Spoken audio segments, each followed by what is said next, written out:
My sister called me selfish after I stopped paying her bills and her husband threatened to teach me a lesson. But what my parents did shocked everyone. I never expected things to go the way they did, especially with Amy's sister and her husband.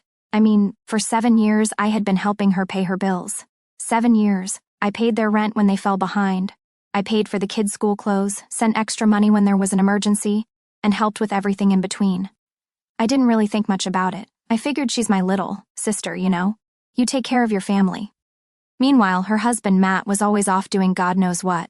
Technically, he was between jobs, always, but somehow he managed to spend a lot of time at the casino. He'd always swear that he was on the verge of a big change, that he had clues about work, and that things were going to get better. Amy believed him every time, but deep down I think she relied on me more than she'd ever admit. She always knew I'd be there for her. I guess, for her, I was the safety net that would never break. But that safety net started to fray when I met Lauren. She saw through the whole situation. We'd only been dating a few months when she asked me one night, "Why are you working yourself to death just to support someone else's family?" At first I was defensive. I told her it wasn't like that I wasn't working for her. But she just gave me this look like, "Come on, Ethan," and that's when it hit me. I had been making sacrifices, big sacrifices for years without realizing how much it was costing me. I wasn't saving like I should have. I had my own goals, dreams, plans, but they were always on hold because I couldn't say no to my sister. Lauren made me realize it was time to change, so I did. I went to Amy's house to tell her and Matt that I wasn't going to send them any more money. I wasn't expecting a thank you or anything, but I wasn't expecting what came next. As soon as I told her, Amy lost it. She screamed at me and called me selfish. She said I was acting like a stranger, not a brother. "You have always helped us. Why are you stopping now? What's wrong with you? You can't just abandon your family like that." I tried to explain that I wasn't abandoning anyone, that I had to focus on my own future, but she wouldn't listen. That's when Matt walked in. He must have overheard part of the conversation because he came right up to me and said, "Are you kidding me, man? Keep paying. She's your little sister. Who else but you? You know, it's not nice to ask your parents for money." That was his big point. It wasn't about how they would find another solution or make things work without my help. No, he just expected me to carry on as usual. He acted like it was my responsibility forever, like supporting them had become my job. I laughed. I couldn't help it. "You've got some nerve," I told him. "You don't work, you waste money at the casino, and you expect me to finance your life? Nah, I'm done." Then I hit him with the kicker. "Oh, and by the way, I'm selling the car I bought you. Since you don't have the money for the payments, you can start walking." They both started yelling at me. Amy begged me not to do it, saying I was being cruel. Matt started cursing at me, acting like he wanted to fight me. I didn't even flinch. I told them, "Sorry, but I have a wife now. I have to think about my future, about my children and my business. I'm not sending you $600 a month until I'm in my grave." I walked out while they were still screaming. I had never felt so free. 2 days later, my parents called. They said we needed to have a serious talk and invited me to a family dinner. I knew what was coming. They were going to try to pressure me to change my mind. Before I left, Lauren told me, "Don't let them guilt you. Be above them." She was right, but I wasn't ready for how crazy things were going to get. I showed up at my parents' house that evening, expecting to be ambushed. Sure enough, when I walked into the dining room, Amy and Matt were already there.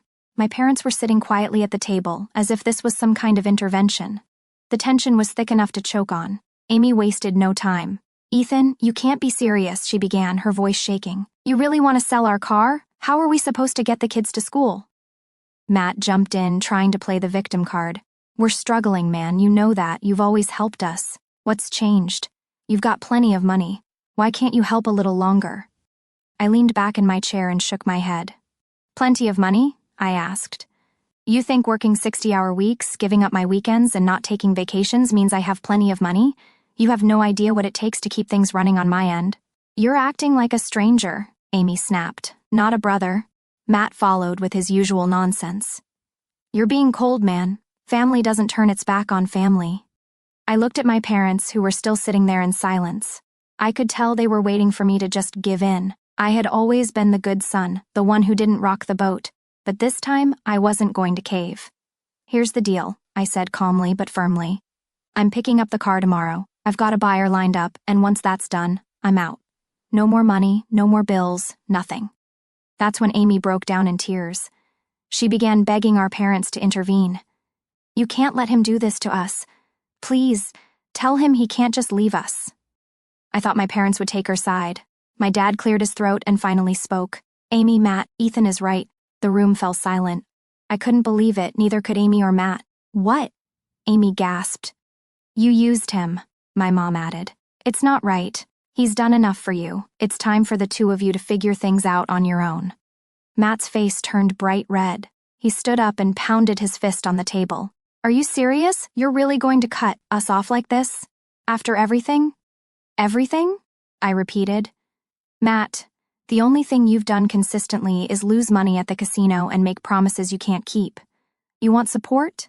Start supporting yourself. He glared at me, then at my parents. You're all a bunch of selfish... Careful, I interrupted. I stood up and took a step toward him. This is what's going to happen. You're going to hand over the car keys, or I'm going to make sure you leave here in an ambulance.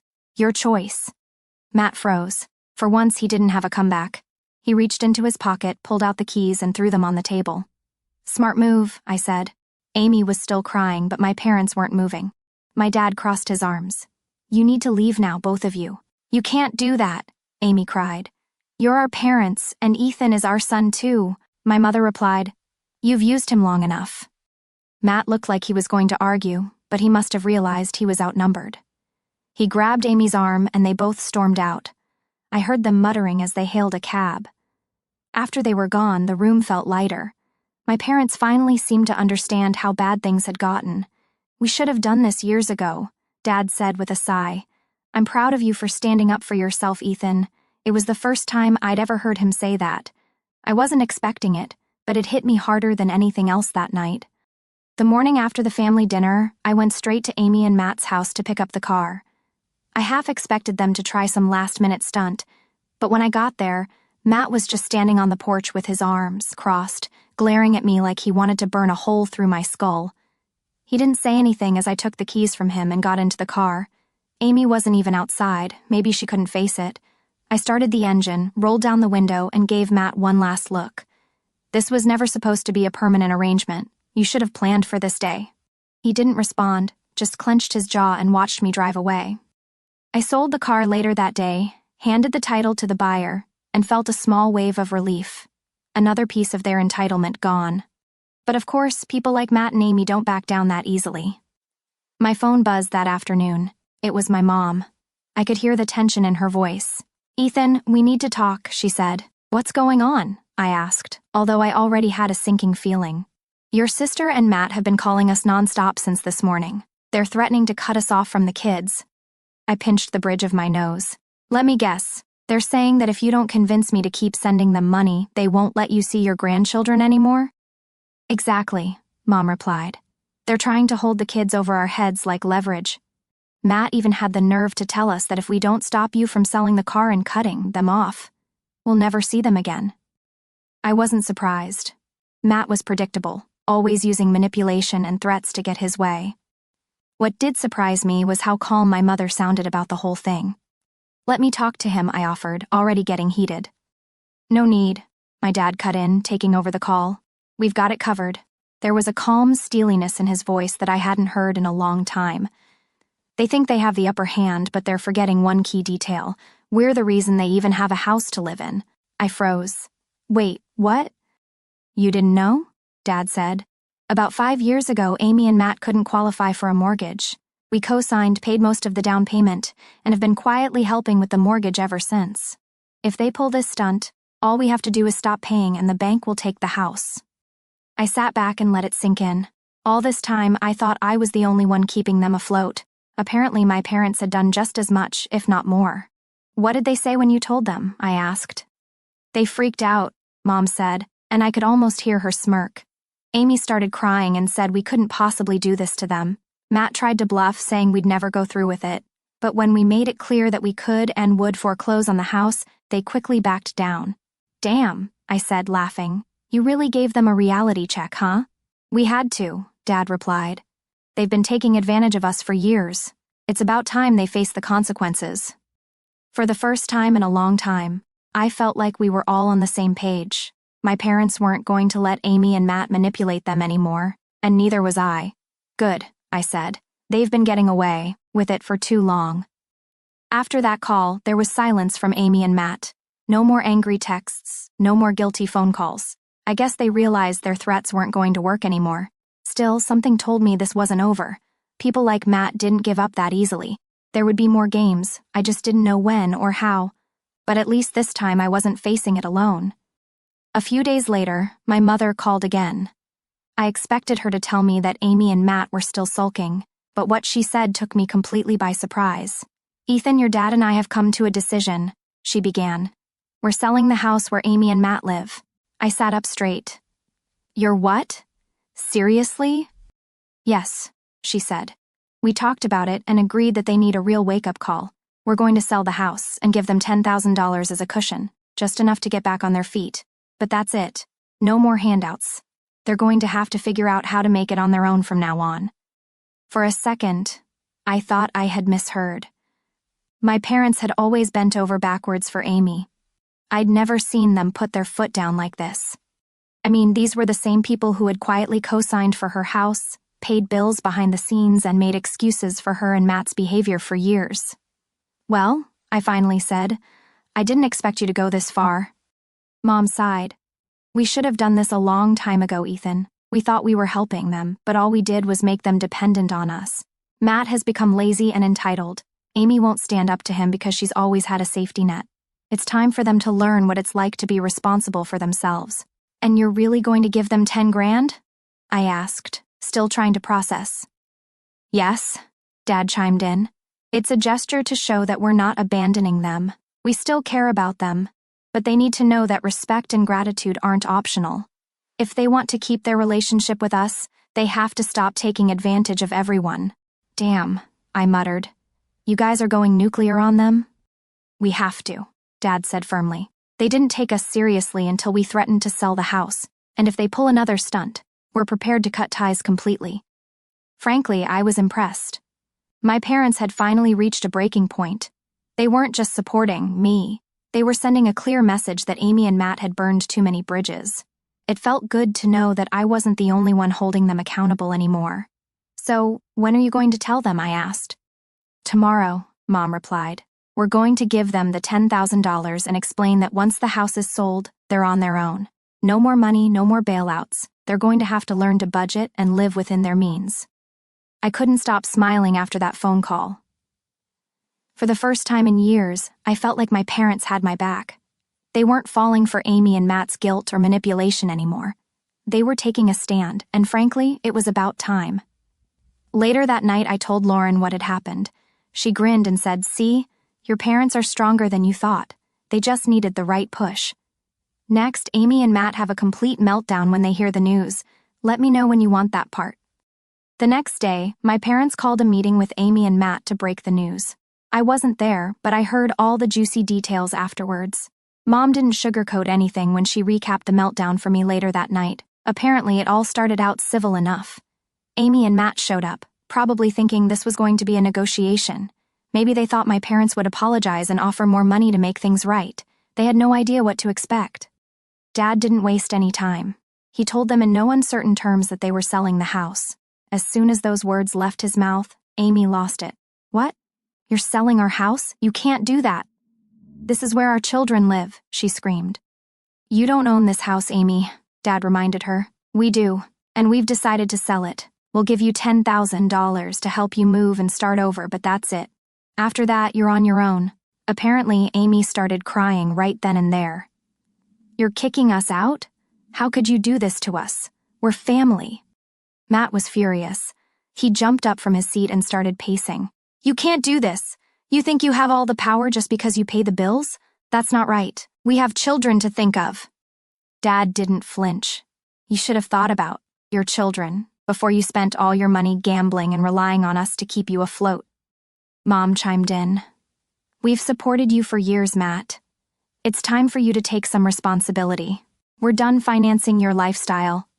Matt tried another angle. "You really want to tear this family apart over money? Fine. But if you do, you'll never see your grandchildren again." That was when things reached a boiling point. My mother told me later that she'd never been angrier in her life. She stood up and pointed her finger at Matt. "Don't you dare threaten us with the kids," she said coldly. We bend over backwards for you two, and this is how you repay us? If you think you can blackmail us, you're wrong. Go ahead, cut us off. But don't expect a penny from us ever again. Dad backed her up. If you try that stunt, we'll sell the house faster than you can pack a suitcase. You'll have nothing, and don't think for a second that Ethan or anyone else is going to bail you out. Amy broke down, sobbing uncontrollably. Please don't do this, Dad, Mom. We have nowhere to go. Matt, realizing he was backed into a corner, tried to back away. Look, maybe we can figure something out. We just need a little more time. I'm about to get a new job.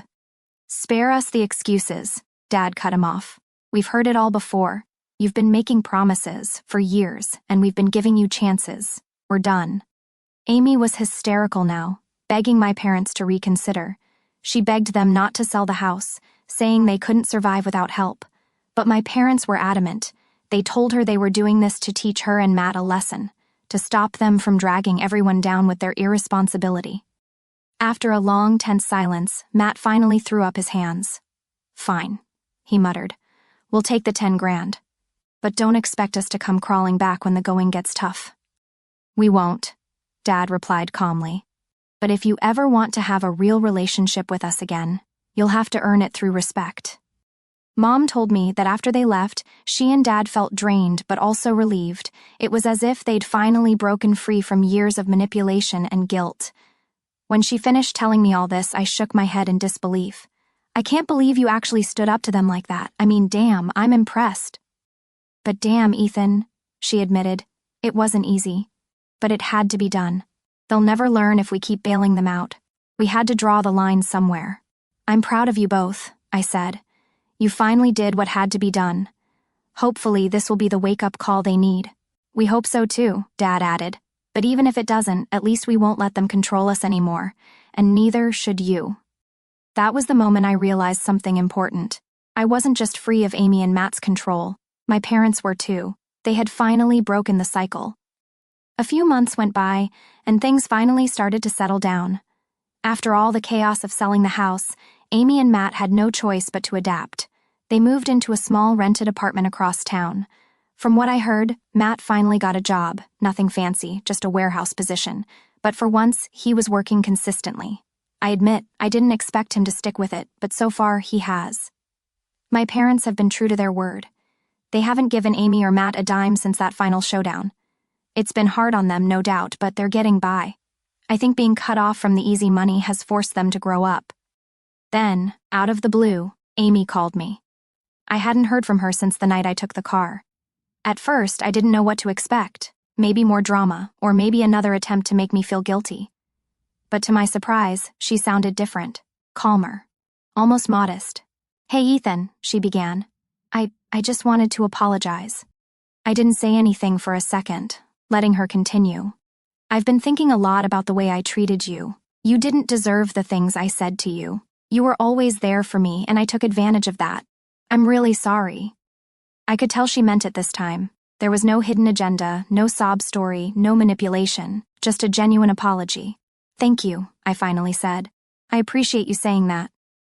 She hesitated for a moment. I miss having my brother in my life. We used to be close, and I want to fix that.